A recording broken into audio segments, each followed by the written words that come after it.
आज आम दशम श्रेणी हिंदी सौरभ बहिर दोहे तुलसीदासर अभ्यास कार्य आलोचना करवा।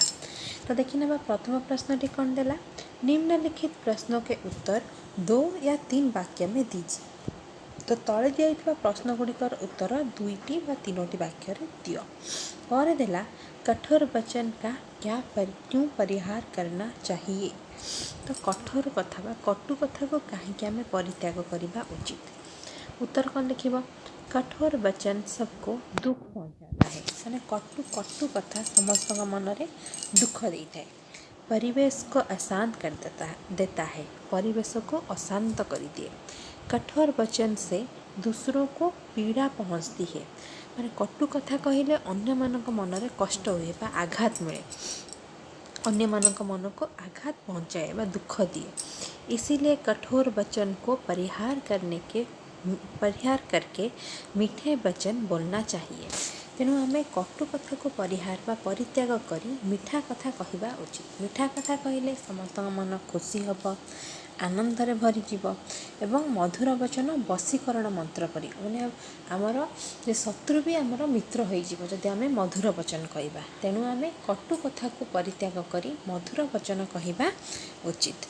तापर देख ख नंबर प्रश्न कौन देला, मीठे वचन से क्या लाभ होता है। मीठा कथा कहवा द्वारा कौन लाभ हुए। उत्तर कौन लिखिब, मीठे वचन सबके प्रिय होते हैं। मीठा कथा समस्तंकर प्रिय होता है। मीठी वाणी से हमें सबको अपने बस में कर सकते हैं। मीठा कथा कहवा द्वारा आमे समस्त को आमे वशीभूत करिपारू। मीठी वाणी से चारों ओर शांति बनी रहती है। मीठा कथा कहवा द्वारा चारिआडे शांतिर वातावरण सृष्टि हुए, कहीं समस्त मन खुशी थाए, से समस्ते शांति अनुभव करती, सबको सुख मिलता है, समस्त को सुख मिलता है। तापर देख ग नंबर प्रश्न, गरे कौन देला, गौरे दिला संतोष धन के सामने कौन कौन से धन धूरी के बराबर माने जाते हैं।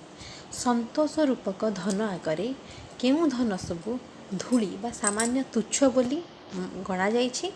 तो उत्तर कौन लिखिब, संतोष धन के सामने संतोष रूपक धन आगे गोधन, गाई धन, गज धन, हाथी धन, बाजी धन, घोड़ा माने गाई गोरु घोड़ा, रत्न धन, धन रत्न आदि धन धूरी के बराबर माने जाते। आदि धन सबू धूली समान मना जाइए, आम मानी जेते सब धन थिले मध्य जदि मन में संतोष नहीं ताले से सब मूल्यहीन।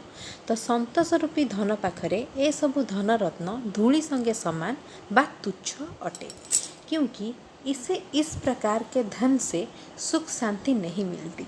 जदि आम पाखरे हाथी, घोड़ा, गाई, महिषी, धनरत्न, हीरा मोती आज अच्छी किंतु मन में संतोष नहीं, ताले आम मन तो शांति नहीं। तेणु सेगुड़िक सब तुच्छ सदृश, मन चिंतित रहता है। जदि आम पाखरे यही सब धन थी, गाई गोरु, हाथी, घोड़ा, छेली, हीरा मोती, ताले आम कौन आम चिंतार रहा काले चोरी हो, किंतु मन यदि शांति थी, संतोष थी, ताले आम मन में कौन चिंता आसब नहीं। तापर तो घ नंबर प्रश्न कौन देला, रोष या गुस्से के समय क्या नहीं खोलना चाहिए और क्यों। मैं जो आम रागी थी आम जो माने क्रोधरे ताहले आम कौन खोलिबा उचित नुहे आ कहीं। जो आम रागी थी से आम जीभ बा आम माने कथा कहवा अनुचित, कहीं राग समय आम जो कथा कहवा ता कटु कथा थी, माने अन्य मन को माने आघात दब। जपर जदि खंडार जो तुम जन को काटी माने माने मार ताहले कौन ता देहरे आघात लगे, से जगह तार चिन्ह हो। किंतु जब कटु कथा कही रागिबा समय ताहले ता हृदय को आघात पहुँचब, जहाँकि सहजरे लिभिब नहीं। से राग समय जीभ खोलिबा उचित नुहे। तो रोष या गुस्से के समय जीभ नहीं खोलनी चाहिए। राग बा अभिमान समय आम जीभ खोलिबा अनुचित, क्योंकि क्रोध में मनुष्य कड़वी बातें बोले जाते हैं। क्रोध बा रागी थिबा समय मनुष्य कटु कथा कही थाए। कड़वी बातें तलवार से भी अधिक धार कर देती है। कटु कथा खंडा थारु मध्य अधिक आघात देई थाए। तापर देखिबा परवर्ती प्रश्न। तापर 1 नंबर प्रश्न देला, मीठे वचन की तुलना वशीकरण मंत्र से क्यों की गई है?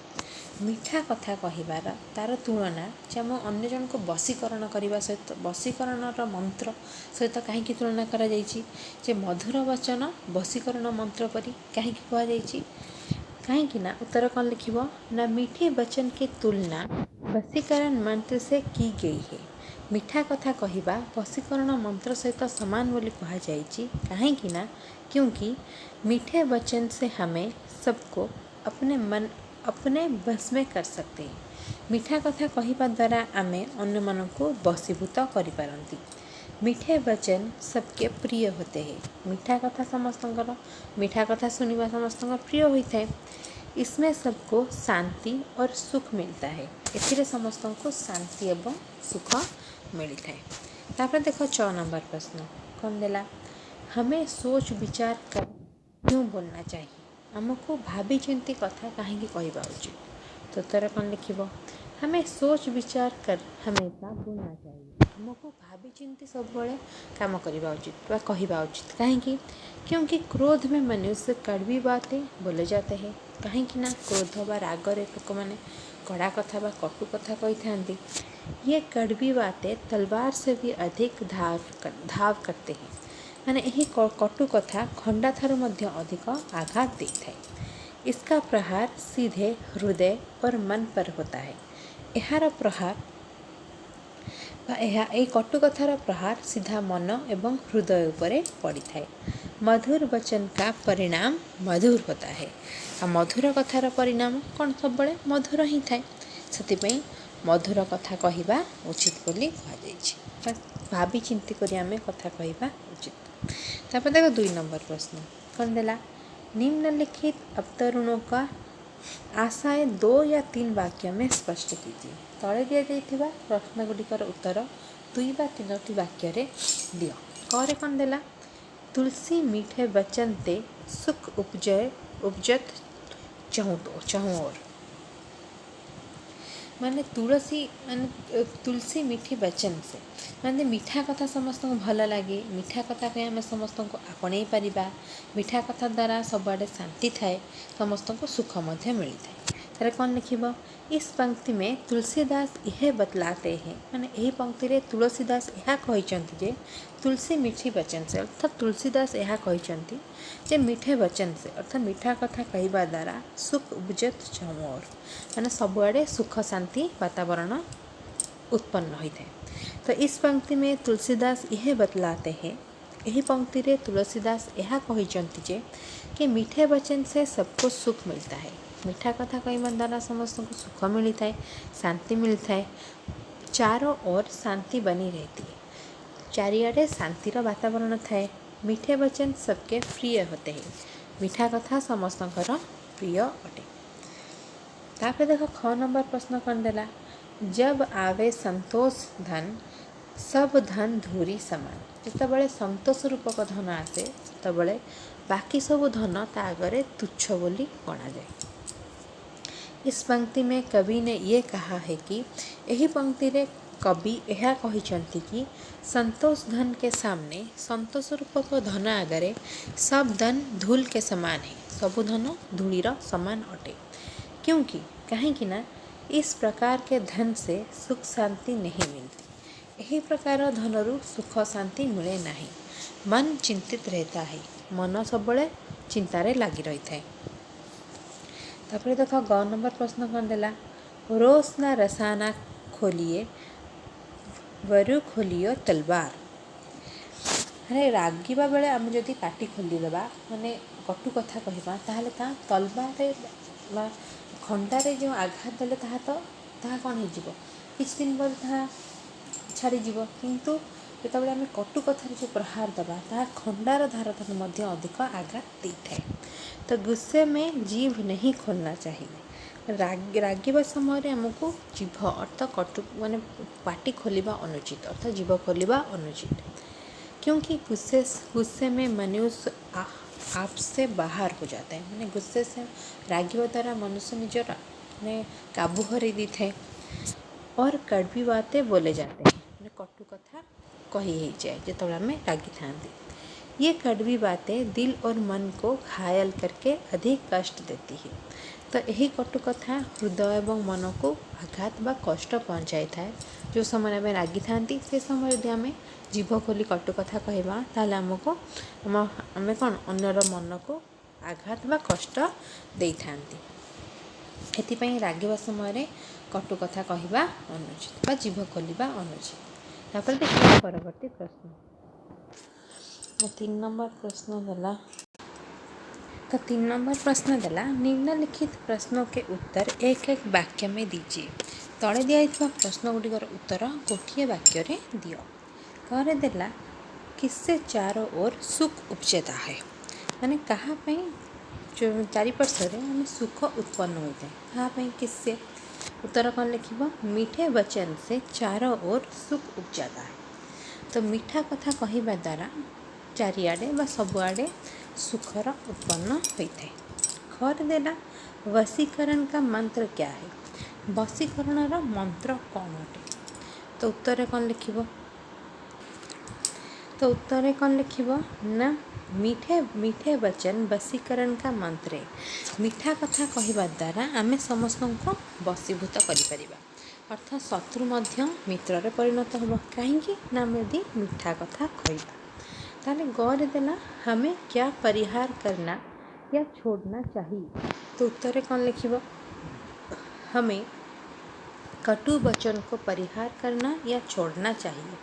आमको कटु कथा आम जो माने बाधिला भाया कथा जो कहू तो से कटु कथा को त्याग करवा कथा आम ताको छाड़देवा उचित।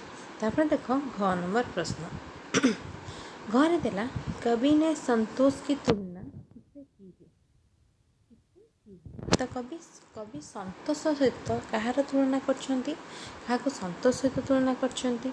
तो उत्तर कौन लिखिब कवि ने संतोष की तुलना धन से की है। कवि संतोषर तुलना धन सहित करिछंती। तापर मुआं देला कब रसना नहीं खोलना चाहिए। रसना अर्थ कौन जीभ। तो कौ समय आमको जीभ बा आम माने कथा कहवा अनुचित कौ समय।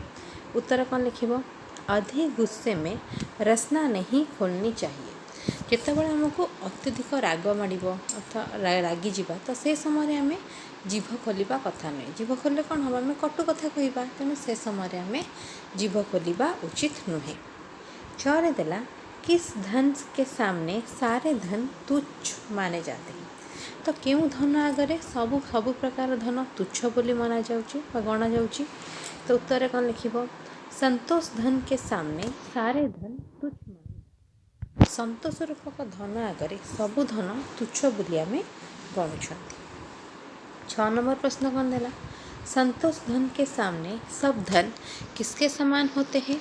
संतोष रूपक धन आगरे सबु धन क्यों प्रकार अटे। तो उत्तर कौन लिखिब संतोष धन के सामने सब धन धूल के समान होते हैं। संतोष रूपक धन आगरे सबु धन धूली सहित समान अटे।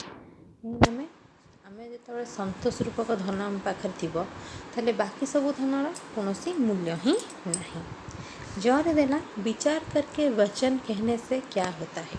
चिंता करी कथा कहवा द्वारा कौन होता है। तो उत्तर कौन लिखिब विचार करके वचन कहने से उसका परिणाम मधुर होता है। चिंता करी कथा कहवा द्वारा तार परिणामटी बहुत मधुर व मीठा होता है। तमें देख भाषा ज्ञान 1 नंबर प्रश्न देला निम्नलिखित शब्दों के विपरीत शब्द लिखिए। तले जाइथिबा शब्द गुड़िकर विपरीत शब्द लिख। जेपरि मीठा मीठार विपरीत कौन कड़वा व खट्टा। सुख सुखर विपरीत दुख। कठोर मृदु और कोमल कठोर कोमल। छोड़ना छोड़ना है पकड़ना छोड़वा अर्थात छाड़वा पकड़ना अर्थात धरवा। समान समान विपरीत असमान। खोलना खोलनार विपरीत बंद करना तो खोलिबा बंद करवा। तापर देखिबा परवर्ती प्रश्न। तापर 2 नंबर प्रश्न देला निम्नलिखित शब्दों के समान अर्थ शब्द लिखिए। तले जाइथिबा शब्द गुड़िक समान अर्थ शब्द लिख। जेपरि वचन वचन समान अर्थ कौन। वचन आम क्या बाणी बा कथा को। ସେପରି ସୁଖ, ସୁଖର ଆନନ୍ଦ, କଠୋରର ନିର୍ଦ୍ଦୟ, ଉପଜନାର ପେଦା ହୋନା ମାନେ ଉପଜନା ଅର୍ଥାତ୍ ଉତ୍ପନ୍ନ ହେବା ବା ଜନ୍ମ ହେବା, ଗୋର ଗାଏ ବା ଗୁ, ଗଜ ଅର୍ଥ ହାତୀ, ବାଜି ଅର୍ଥ ଅଶ୍ଵ ବା ଘୋଡ଼ା। तापर देखो 3 नंबर प्रश्न। 3 नंबर प्रश्न कौन देला? निम्नलिखित शब्द के प्रयोग से सार्थक वाक्य बनाइए। तले जाइथिबा शब्द गुड़िकर प्रयोग करी सार्थक वाक्य गठन कर। जेपरि वशीकरण, वशीकरण लगे वाक्य गठन कले कौन हेबो? मीठे वचन तो वशीकरण मंत्र के समान है। मीठा कथा कहवा तो वशीकरण मंत्र सहित समान अटे। कहीं मीठा कथा कहले आमे अन्य को आपणई परिबा, शत्रु मध्य आमर मित्र हो पार। कठोर, कठोर वाक्य गठन कले राहुल अत्यंत कठोर स्वभाव का, राहुल अत्यंत कठोर स्वभाव अटे। गोधन, गोधन लगे वाक्य गठन कले यशोदा गोधन की कसम खाकर कहती है कि कृष्ण ही उनका पुत्र है। यशोदा गाय रूपक धनर शपथ करिता प्रतिज्ञा करी कहउछंती जे श्रीकृष्ण होउछंती तांकर पुत्र। संतोष, संतोष वाक्य गठन कले संतोष रूपी धन के सामने बाकी सारा धन तुच्छ है। संतोष रूपक धन आगरे बाकी सब धन तुच्छ अटे। तलवार, तलवार लगे वाक्य गठन कले तलवार शरीर पर घाव करती है मगर कड़वी बातें दिल पर घाव कर देती है। तलवार कौन करे आम शरीर पर घा कर दिए, किंतु यदि कड़वी बात माने कड़ा कथा ता आम दिल पर आम हृदय पर घा सृष्टि करे। तापर देखो 4 नंबर प्रश्न। 4 नंबर प्रश्न कौन देला? निम्नलिखित शब्दों के शुद्ध रूप लिखिए।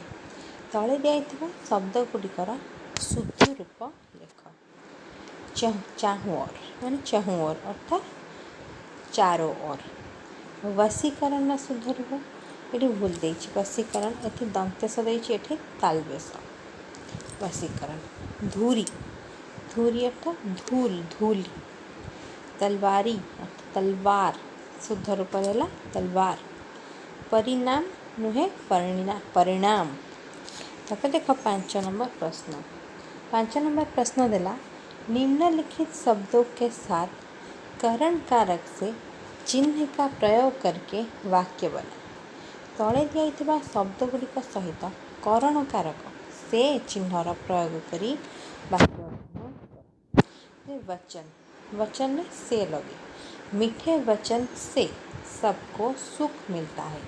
मीठा कथा कहवा द्वारा समस्त को सुख मिलता है।